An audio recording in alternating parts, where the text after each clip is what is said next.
ஒரு 17 நாள் ஆன ஒரு குழந்தை என்ன பண்ணியிருக்கும்? ஸோ இல்லை அவங்க அம்மாவுக்கு ஏதாச்சும் பகை இருந்திருக்குமா? கழுத்து அறுத்து துடிக்க துடிக்க கொள்றாங்க. ரஞ்சினி கர்ப்பமாக இருந்த காலத்தில் அவங்க அட்மிட் செய்யப்பட்டிருந்த ஹாஸ்பிட்டலில் தான் இந்த அனில்குமார்ன்றவர் அறிமுகமாகிறார். கொலை சம்பவத்தில் ஈடுபட்ட அந்த நபர் இந்த கொலை சம்பவம் நடக்கிறதுக்கு ஒரு வாரத்துக்கு முன்னாடி தான் ஒரு பைக் வாங்கினதா இவங்களுக்கு ஒரு இன்ஃபர்மேஷன் கிடைக்கும். ரஞ்சினி அவருடைய ஹஸ்பண்ட் பத்தன்கோட்ன்ற இடத்துல இராணுவத்தில் பணிபுரிஞ்சிட்டு இருக்காரு. ஸோ இவரோட கூடவே வேலை செஞ்ச நபர் தான் இந்த ராஜேஷுங்கிறவர். ஸோ இந்த 17 நாள் ஆன இந்த குழந்தைகளையும் ரஞ்சினிங்கிறவங்களையும் கொலை பண்ணது, இந்த திட்டத்தை எல்லாமே போட்டு கொடுத்தது சிபிசிஐடி பார்த்தீங்கன்னா ஒரு லுக் அவுட் நோட்டீஸை ரெடி பண்ணுறாங்க. ஸோ சிபிஐ கிட்டத்தட்ட ஒரு 19 வருஷத்துக்கு அப்புறம் எப்படி இவங்க ரெண்டு பேரையும் பிடிச்சாங்க அப்படின்ற கேள்வி நிறைய பேருக்கு.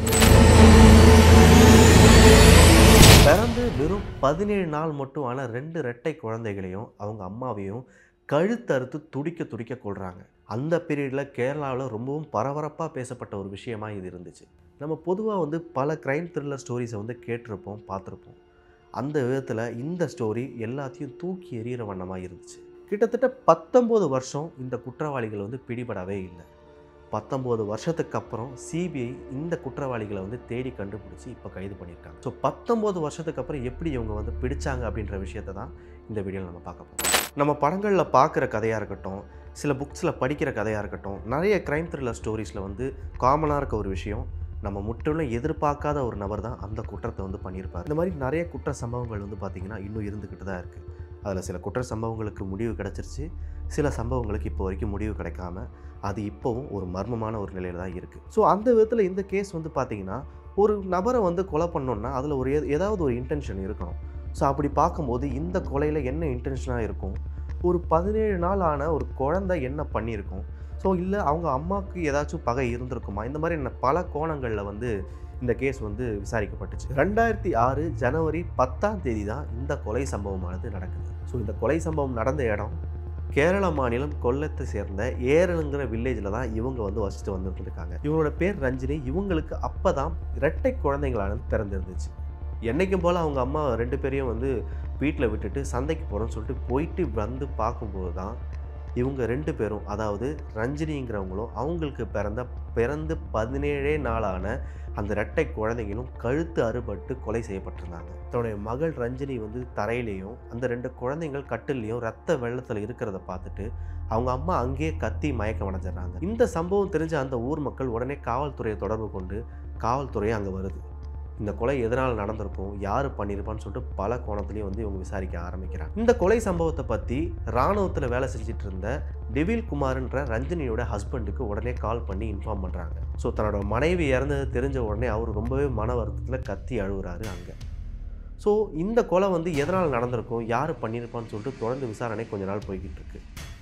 இந்த கொலை சம்பவத்தை பற்றி விசாரிக்கும் போது தான் கொஞ்சம் நாட்களுக்கு அப்புறம் இவங்களுக்கு ஒரு முக்கியமான ஒரு துப்பு கிடைக்கிது. அதாவது இந்த கொலை சம்பவத்தில் ஈடுபட்ட அந்த நபர் இந்த கொலை சம்பவம் நடக்கிறதுக்கு ஒரு வாரத்துக்கு முன்னாடி தான் ஒரு பைக் வாங்கினதா இவங்களுக்கு ஒரு இன்ஃபர்மேஷன் கிடைக்கிது. ஸோ இந்த நபர் யார், எப்படி இதுக்குள்ளே வந்தாருன்னு சொல்லிட்டு போலீஸார் மறுபடியும் விசாரணை தொடங்குறாங்க. ரஞ்சினி கர்ப்பமாக இருந்த காலத்தில் அவங்க அட்மிட் செய்யப்பட்டிருந்த ஹாஸ்பிட்டலில் தான் இந்த அனில்குமார்ன்றவர் அறிமுகமாகிறார். தன்னுடைய மனைவிக்கு டெலிவரிக்காக வந்திருக்கேன் ஸோ அப்படின்னு சொல்லி தான் இவங்க கிட்ட இவர் அறிமுகமே ஆகிறாரு. ரஞ்சினிக்கும் அவங்க அம்மாவுக்கும் அவங்களுக்கு தேவையான சில உதவிகள் ஹாஸ்பிட்டலில் செஞ்சு கொடுத்து ஸோ அவங்ககிட்ட ரொம்ப ஃப்ரெண்ட்லியாக ரொம்ப க்ளோஸாக அவர் பழக ஆரம்பிச்சிருக்காரு. ஹாஸ்பிட்டலில் இந்த மாதிரி ஒரு நபர் ஹெல்ப் பண்ணுறது அவங்களுக்கு பெருசாக தெரியாதனால அவங்களும் அதில் சாதாரணமாக இருக்காங்க. டெலிவரி ஆகிட்டு கரெக்டாக 17 நாள் கழித்து இவங்க கொல்லவும் பண்ணுறாங்க. ஸோ இந்த அனில்குமார்ன்றவர் எதுக்காக உள்ளே வந்தாருன்ற ஒரு கோணத்தில் போலீஸார் விசாரிக்கும் போது தான் ஒரு நாள் அனில்குமார் ஏடிஎம்மில் பணம் எடுத்துகிட்டு இருந்தப்போ போலீஸ் இவரை சுற்றி வளைக்குது. தன்னை போலீஸ் சுற்றி வளைச்சிட்டாங்க, மாட்ட போகிறோன்ற ஒரு பயத்தில் அவர் அங்கேருந்து தப்பிச்சு ஓடுறாரு. ஸோ இவர் தப்பிச்சு ஓடினதுக்கப்புறம் இவர் ஏடிஎம்மில் பணம் எடுத்த அந்த வங்கி கணக்கில் வச்சு இவர் யாருன்னு சொல்லிட்டு போலீஸ் கண்டுபிடிக்க பார்க்குறாங்க. இவர் பணம் எடுத்த அந்த ஏடிஎம் அக்கௌண்ட்டை வச்சு இவர் யார், எதனால் இப்படி வந்தார், ஸோ இவரோட உண்மையான ஐடென்டிட்டி என்னன்னு சொல்லிட்டு அவங்க அன்னைக்கு தெரியுது. இவரோட வங்கி கணக்கை செக் பண்ணும்போது தான் தெரியுது இவரோட பேர் அனில்குமார் கிடையாது, இவரோட உண்மையான பெயர் ராஜேஷ். ஸோ இதன் மூலியமாக இவர் எதனால் பேரை மாற்றணும், எதுக்காக ஹாஸ்பிட்டலில் போய் இவங்களுக்கு ஹெல்ப் பண்ணணும், இதனால் வந்து இந்த கொலைக்கும் இவருக்கும் இருக்க ஏதாவது சம்மந்தம் இருக்குமான்ற கோணத்தில் மறுபடியும் வந்து விசாரணை தொடருது. ஸோ சம்மந்தமே இல்லாத ஒரு நபர் வந்து உள்ளே வந்து ஒருத்தங்களுக்கு ஹெல்ப் பண்ணுறது வந்து ரொம்ப உண்மையான ஸ்ட்ரேஞ்சான ஒரு விஷயமா இருக்குது. ஸோ இந்த ராஜேஷ் யாருன்னு சொல்லிட்டு விசாரிக்கும் போது தான் தெரியுது, ரஞ்சினி அவருடைய ஹஸ்பண்ட் பத்தன்கோட்டுன்ற இடத்துல இராணுவத்தில் பணிபுரிஞ்சிட்டு இருக்காரு. ஸோ இவரோட கூடவே வேலை செஞ்ச நபர் தான் இந்த ராஜேஷுங்கிறவர். ஸோ இப்போது இன்னும் சந்தேகம் வந்து அவங்களுக்கு வலுக்குது. ஏதாவது முன்பகையோ இல்லை இவங்களுடைய ரிலேஷன்ஷிப் பிடிக்காமலையோ இதனால் வந்து இந்த கொலை வந்து நடந்திருக்குமா அப்படின்னு சொல்லிட்டு பல கோணத்துலேயும் வந்து இவங்க விசாரிக்க ஆரம்பிக்கிறாங்க. ஸோ அப்படி இருந்தாலும் வந்து ரஞ்சினியை தானே கொலை பண்ணியிருக்கோம், எதுக்காக பிறந்து 17 நாளான அந்த குழந்தைகளை கொலை பண்ணணும் இப்படின்ற ஒரு விஷயமும் இருந்துச்சு. ஸோ இதுக்கப்புறம் தொடர்ந்து விசாரணையானது போய்கிட்டே இருக்குது.